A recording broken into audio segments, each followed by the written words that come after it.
Bonjour tout le monde, bienvenue sur la chaîne. Aujourd'hui ensemble on va faire du beurre de culture. Si vous ne savez pas qu'est-ce que c'est le beurre de culture, en fait c'est un beurre dans lequel on a introduit des cultures bactériennes actives.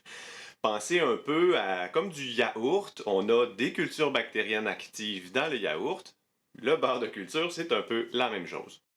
Pour faire cette recette, on va avoir besoin d'un bocal dans lequel on va mettre notre crème. Prévoyez un peu plus d'espace dans votre bocal. On va brasser plus tard. Et si vous n'avez pas d'espace, ça va être beaucoup plus difficile de brasser. Parlant de brasser, on va aussi utiliser un agitateur. L'agitateur, on va le placer à l'intérieur de notre bocal et on va brasser ainsi pour faire séparer notre beurre de la crème, former notre beurre ainsi.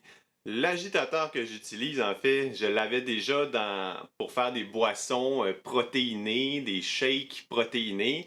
Ça venait avec un des bocals que j'avais. J'ai vu des personnes qui utilisaient, en fait, vous pouvez mettre n'importe quoi à l'intérieur qui se lave bien. J'ai vu des gens utiliser des pièces de monnaie très très bien lavées. Faites-les bouillir.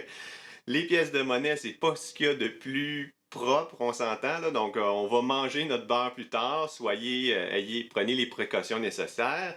Donc, je vous montre un peu à quoi ça ressemble de mon côté.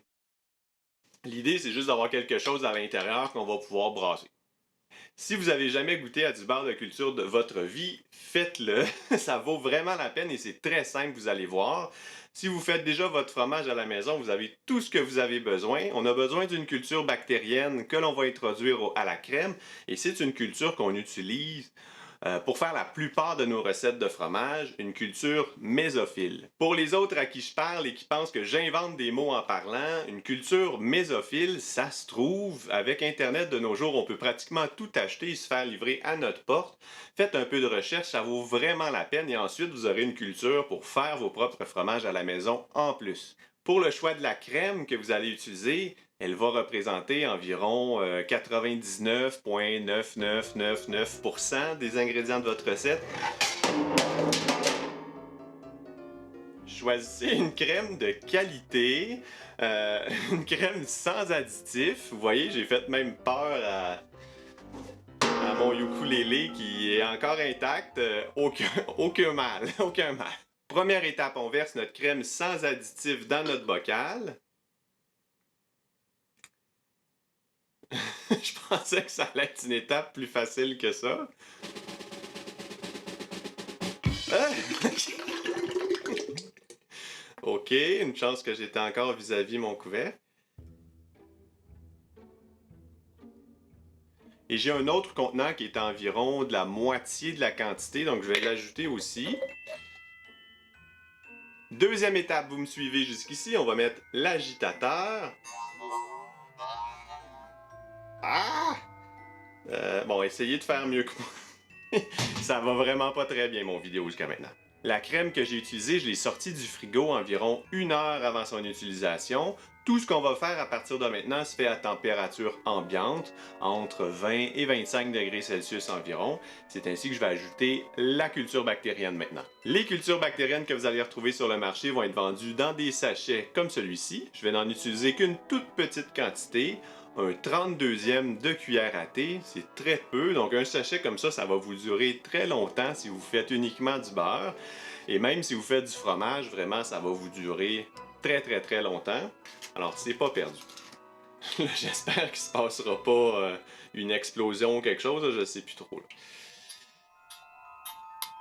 On la met sur le dessus. Jusqu'à là, tout se passe bien. Je vais la laisser réhydrater sur la surface pendant environ 5 minutes. Et je vais revenir ensuite, on va la mélanger un tout petit peu. On fera pas notre beurre à ce moment-ci, on brassera pas vigoureusement très longtemps. On veut seulement mélanger les cultures bactériennes à notre crème. 5 minutes plus tard, on va venir mélanger notre culture bactérienne à notre crème. Donc, je mets le couvercle et on brasse doucement. Ce qu'on va faire à partir de maintenant, c'est laisser notre crème à température ambiante dans un endroit sombre. Ne le laissez pas en pleine lumière du jour, par exemple.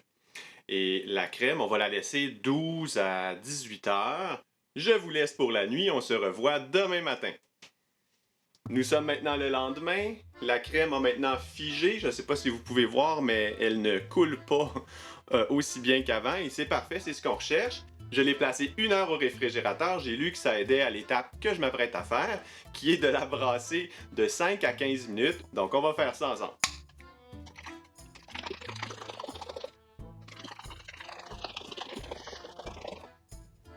Pour le moment, la crème est encore entière, si on veut. Je ne vois pas de différence.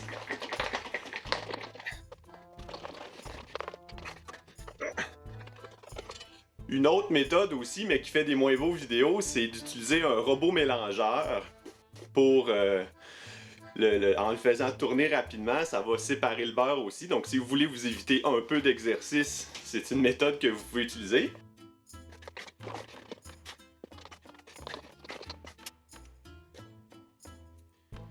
À l'intérieur, pour le moment, c'est encore de la crème. Donc là, je le fais, puis j'entends même plus le mouvement. La texture, c'est comme une crème hyper riche et dense. Si vous pouvez voir la consistance de mon beurre, c'est comme un beurre fouetté. Ce que je voudrais, c'est retirer un peu du liquide qui se trouve à l'intérieur, qu'on appelle le bas-beurre. Et pour le moment, ça ne veut vraiment pas se défaire. Alors, je vais tenter dans un coton fromage.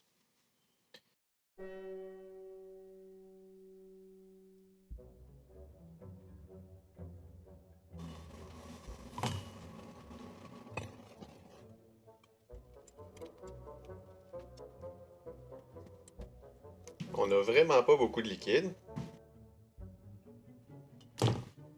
En étant trop chaud pour être travaillé, le beurre, ça fait juste coller aux doigts. Donc j'ai de l'eau glacée ici. Je vais refroidir mon beurre. Bon, il est déjà dans son coton fromage, alors je vais m'en servir. Le but, c'est de le refroidir. Là, je ne le sors pas tout de suite de son coton fromage parce que j'ai peur qu'il se répartisse partout dans l'eau.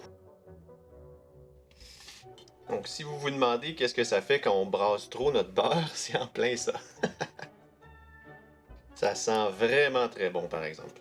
La texture est plus onctueuse que celle d'un beurre.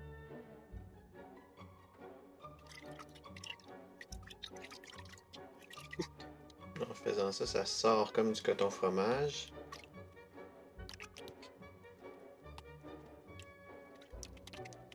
Bon, je suis pas certain que mes ancêtres seraient très fiers de moi.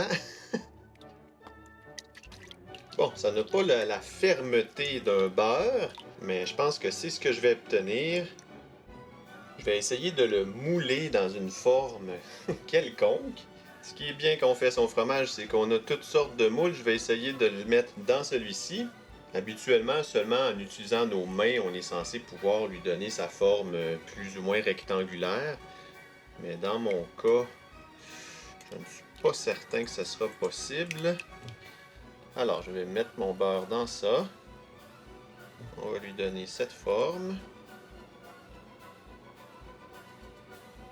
Et ce que je vais faire, je vais placer mon beurre au réfrigérateur pour qu'il durcisse. 3 heures plus tard, au réfrigérateur, le beurre a beaucoup raffermi. Je vous le montre tout de suite. Voici le résultat. Bon, je vais le démouler. Bon, donc ce beurre a maintenant des allures de fromage avec sa forme, mais il est beaucoup plus ferme qu'avant. On va essayer ça. Alors la consistance est un peu plus onctueuse qu'un beurre normal, je vous dirais, mais on l'a vu dans la fabrication, qu'est-ce qui s'est passé. Voyons voir le fruit de notre effort.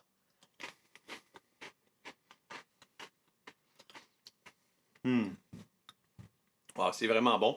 C'est plus acidulé qu'un beurre normal. C'est les cultures qui ont transformé un peu le goût, ont acidifié la crème. Je vais même en reprendre une deuxième portion, c'est vraiment bon. Et j'aime la texture, c'était très involontaire de ma part, mais ça donne un peu d'air dans le beurre. Probablement que la conservation va être moins longue qu'un beurre très dense. Mais bon, je crois que je vais partager ce beurre-là avec ma famille, mes amis, parce qu'il y en a beaucoup trop pour ma consommation. Ce beurre, on va le placer au réfrigérateur comme du beurre normal. Pour la suite, je vous fais confiance, je suis certain que vous êtes capable de conserver du beurre chez vous. Ici sur la chaîne, je vous montre comment faire du fromage à la maison. Aujourd'hui, c'est un épisode spécial beurre. Si vous voulez plus d'informations sur comment le faire, je vous mets 2 vidéos juste ici. Cliquez, on se retrouve de l'autre côté. Je suis certain que vous allez apprendre quelque chose de nouveau. D'ici là, tout le monde, prenez soin de vous et à la prochaine. Bye bye!